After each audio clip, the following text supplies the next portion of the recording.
In this video we're going to be taking a look at Betty the Ford Fairmont to try and work out why her transmission is slipping. I know why, it's because we didn't top up the fluid correctly when we were sorting out that leak. We've got the gubbins over here. To do it you've got to use this specific BTR ATF fluid, which thankfully Westway Lubricants actually makes here in the UK.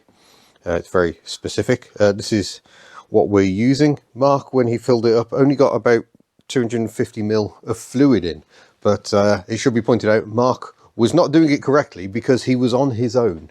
Really, this is a two-person job, hence I have a second person here today, and we're going to try and run it through all the various gear positions and check the level while the engine's running, because if the fluid's low in the torque converter, you can't fill that up with the engine just sat there not running.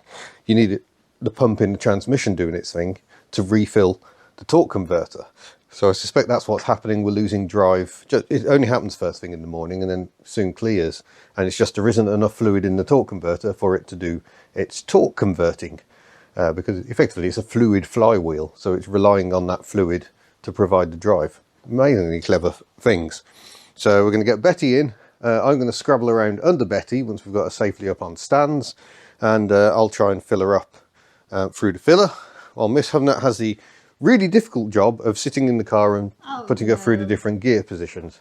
I would not have been happy for Mark to be trying to do that on his own up here. He'd have been under a car on his own and then having to get out and try and operate the gear positions. It wouldn't have been safe, so I'm glad he didn't do that. But we are now going to try and get this all sorted. Hopefully there's enough space here to get Betty in next to Foxanne. But let's do a quick fleet update while we're at it. We also this week need to get Tuck out. She's still got a slight leak from that rocker cover by the look of it, but otherwise I think she's in fine fettle. Just need to make sure she's okay. Tucky's going on an adventure next week. Well, I won't tell you more now, I'll tell you more when it happens, but we are having a bit of an adventure on the way to the NEC by going somewhere that isn't on the way to the NEC. All will be explained next week. Altsit, we've now got the inner track rod end, just haven't had a chance to fit it yet. Shemmy, we were going to start this week. We don't seem to have done that, do we? No, Betty jumped the queue again. Yeah, so this is kind of the problem. It's keeping the everyday cars going. They get in the way. Foxanne? No, I think we should hold fire on Shemmy until after, I hate to say it, but after the NEC really is going to the window. Well, yeah, I'm mostly away, so it's not like I can teach you to drive. Anyway, she will get her chance. Foxanne, making plans. I'm drawing up a to-do list, all the jobs she needs. She will be going away for a bit of work, probably after the NEC, because we haven't got time to do it before then. So that's the plan with that. Moving outside, we've got Ellie's still awaiting a new roof, because the front rail here has actually gone rotten. Right here, it's rotted right through, and if trucks hit it with wind, it threatens to rip the whole roof off, so that's not good. I see more bubbling under the paint here though. Ooh. At some point I'm going to have to bite the bullet and do some proper body restoration work on her. It is now 5 years since she was painted, to be fair. I destroyed this rear corner myself trying to improve matters. Myrtle, still a bit stuck with Myrtle, not entirely sure what's wrong with her. Need to get her running properly. It could be as an induction leak somewhere, which is making the idle iffy and throwing the emissions out. And then we got the Fiat. The Fiat's just been parked here since we got back from the social. Well, actually no, we did try making the clutch work and mostly failed. So the multipliers just sort of sat here, and I'm hoping someone might just take it away. No. No? No. Oh. No, post Shemmy, that's next. By the way, this is apparently the most expensive wrap you can have on a vehicle, this chrome pink. Yeah. So there's a lot of money there. It's just a shame the rest of the car is utter garbage and needs throwing in the bin. It does. It does. So that's where we are. Let's get Betty in, and we'll see if we can make Betty work. The annoying thing is with Betty is we're not going to know whether this has made the problem go away again until the next cold start. It's not even the next drive. It's got to be cold. Once she's selected drive again, she's then fine for the entire day. We did about 160 miles yesterday. We do have the perfect place for her to know if she's going to do it or not, because we're on a tilt, so as soon as you come out of ours. Yeah, and that was happening in New Zealand as well when I was driving around the South Island. If you took a right turn a bit vigorously when she was cold, you lost drive. It's quite alarming. But Sorry, that was happening in New Zealand. yeah, yes. But the problem is when we were with Badgertronics here, we went to visit Badgertronics and we dropped the filter off on the transmission and changed the fluid. We only replaced what he took out because he was wary of overfilling it. So I suspect all we actually did was refilled it to the wrong level. So it was already low. And clearly it's had that leak for a while. But while I'm underneath, I'll have a look, see if those bolts have worked their way loose again. Hopefully not. And yeah, let's get on with it. She's off to Manchester on the weekend. She is off to Manchester. That's a good reminder. Yes, you see, my social media secretary strikes again. I'm going to the Late Break show this coming Saturday, and Johnny Smith's show.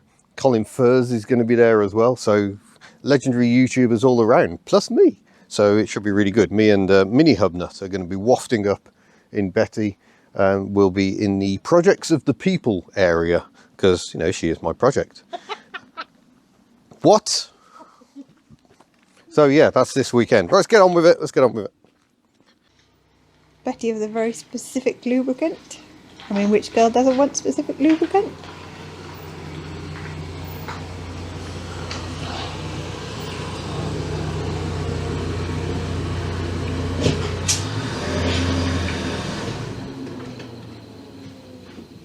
Hopefully we've actually got enough room to get jacks under it. She looks ridiculous from this angle. She's a big old lump, isn't she? Yes, she is. Underneath Betty. Yeah, I mean it doesn't entirely work because that doesn't quite fit on this bottle, but unless you pump that and fluid comes out of there. And we keep cycling her into drive so the fluids get into the torque converter. Unfortunately, but, I couldn't film that because I have to hang on to the steering wheel to reach the brake pedal. But yeah, I think we've got a more accurate level in there. I think you're meant to top it up with the engine running until it's full, but the problem is I'm lying under a car that's pumping fumes out. You can smell the cat. And the exhaust is right where you're going with the filler with this plastic pipe, so you have to be a bit careful. But I'm just going to go around now and check the sump bolts are still tight. Mr. Hubnut is tucked underneath Betty once again. What are you checking now? I'm just checking the sump bolts are still as tight as they were the last time we were under here. Yeah, some of these seem to have backed off again. Ah, so what would be the reason for that? I don't know, probably because they maybe should use Loctite. There we go. Miss Hubnut is going to try and reverse Betty out. She's never driven an automatic before. This should be exciting. Yep, just release the brake. Give her a little tickle on the handbrake off. Ah, there we go. They've only got one reverse light because this one's now a fog light.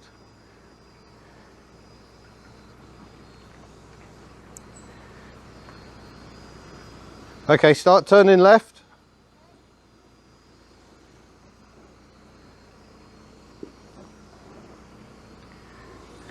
Hard left. Yeah, you're all clear on the left, you're good. Ease her back.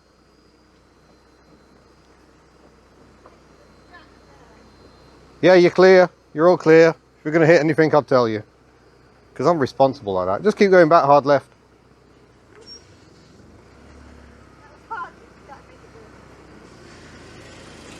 Yeah, keep going.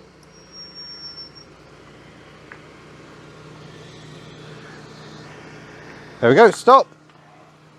Put her into D. Turn to the right and just park her up here somewhere. Yeah. There you go. Feed the wheel. Might need to tickle the throttle. She perky. That'll do. Into P. Congratulations, you have driven an automatic. Weird. They are weird. They take some getting used to. It's very strange that she just go when you just tickle that. Yeah, and she really does go. Anyway, there we go. We'll report back on whether that's worked. It's going to take probably at least a day for us to know.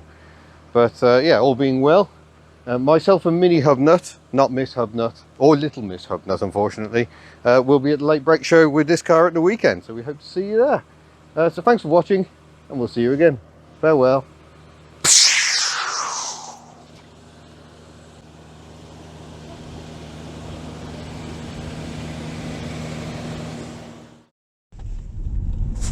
Okay, good morning everybody. We are headed up to the unit this morning. Just wanted to share this absolutely glorious view with you. It's really clear all up the coast today, which is lovely. Yeah, marvellous. We're just off on a post run. The first of the white mugs are going, and Myrtle t-shirts, and many calendars are going. Good, because we bought many calendars. That's yes. Reassuring. So thank you everyone for buying your 2022 calendar. And then we're off to fix Betty. Yes, because she just lost drive again, and we want to stop that. So hopefully this is going to be a simple job. How hard can it be? We've got this. Anyway, you can have a little drive through of our lovely little town as we head to the post office.